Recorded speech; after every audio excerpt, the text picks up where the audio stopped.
மகள் இருக்கும் பொழுது நாங்கள் ஸ்போர்ட்ஸ் டீமை மோல்ட் பண்ணி கொண்டு வருவோம்.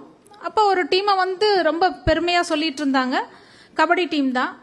அதில் one of the kabaddi team வந்து நல்லா விளையாடலை. அப்போ நான் அவங்ககிட்ட சும்மா பேசிக்கிட்டு இருந்தேன், என்ன பிரச்சனை, ஏன் நீங்கள் விளையாடலை அப்படின்னு. இல்லை மேடம், எல்லா மேட்சும் எல்லா டோர்னமெண்ட்டும் மேட்டில் தான் நடக்குது, பட் நாங்கள் மண்ணில் தான் ப்ராக்டிஸ் பண்ணுறோம், அதனால எங்களை போய் மேட்டில் விளையாடும்போது சரியாக பெர்ஃபார்ம் பண்ண முடியலை அப்படின்னாங்க. யார்? ஒரு துறையில் பணிபுரியறவங்க. ஆனால் கார்த்திகாவோட டீமோ ராஜுவோட குழந்தைகளோ இந்த காரணத்தை சொல்லலைன்னு நினைக்கிறேன். அவங்களுக்கு தேவையா இருந்தது வாய்ப்புகள் தானே தவிர காரணங்கள் இல்லை. வல்லவனுக்கு புல்லும் ஆயுதம்னு சொல்லுவோம்.